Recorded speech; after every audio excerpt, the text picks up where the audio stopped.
Hey guys welcome back to my channel. तो আমি এখন চিনি রুটি বানাবো। তো প্রথমে একটা লেচিকে ভালো করে গুঁড়ো আটা দিয়ে মাখিয়ে নিলাম। মাখিয়ে নেওয়ার পর কি আমি এটাকে ভালো করে বেলে দিতে হবে দু হাত ধরে। ঠিক আছে, এতটা সাইজের বেলে নেওয়ার পরে ওর মধ্যে কী করতে হবে, পরিমাণ মতো চিনি দিতে হবে। তোমরা যতটা দিতে পারো, আমি এতটা করেই দিই, কারণ আমাদের একটু মিষ্টি খেতে ভালোবাসে। আমি এতটাই দিই। দেওয়ার পরে কী হবে, এরকম ফোল্ড করে নিতে হবে। পরোটা যেরকম ভাজে সেরকম ফোল্ড করে নিতে হবে। ফোল্ড করার পর একটু উপর থেকে গুঁড়ো আটা দিয়ে দিতে হবে। আবার এদিকটাও তাই এরকম করতে হবে, গুঁড়ো আটা দিয়ে ভালো করে বেলে দিতে হবে। বেলার পরে ঠিক এরকম দেখতে লাগবে, খুব সুন্দর দেখতে লাগবে, যেরকম খেতেও খুব সুন্দর লাগবে।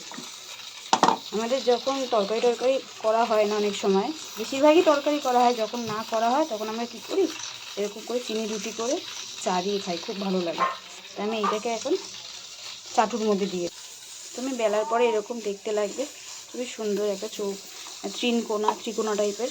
তো এটাকে নিয়ে আমি চাটুতে দিয়ে দিলাম। আস্তে করে দিতে হবে। দেওয়ার পরে এটাকে কিছুক্ষণ হওয়ার পরে উল্টে দিতে হবে। খুবই সুন্দর লাগে খেতে। আমাদের বাড়ির মধ্যে সবাই এটা খুব পছন্দ করে খেতে। সচরাচর যখন আমাদের সকালে তরকারি রান্না না করা হয়, তখন এই চিনি রুটিটা দিয়ে আমরা চা দিয়ে খাই, খুব ভালো লাগে।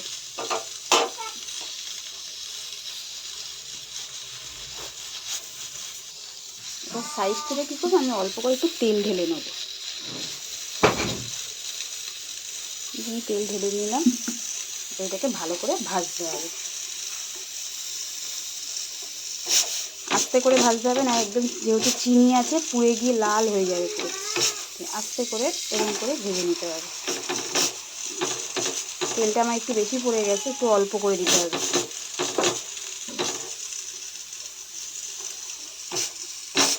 সবাই করে দেখবে, খুব ভালো লাগে এটা খেতে।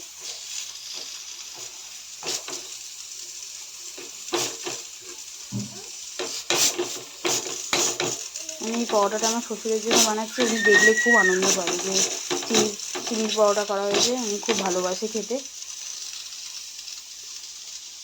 দেখতেও খুব সুন্দর লাগে হয়ে যাওয়ার পরে, আর খেতেও খুব ভালো লাগে।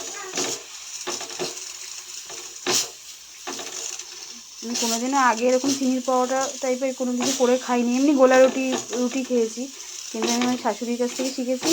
উনি এরকম করে দিতে দেখতাম, আমার ভাসুর অফিসে যেত, রোজ সকালে এরকম করে দিতে দেখতাম, তা ওনার কাছ থেকেই শিখেছি এটা।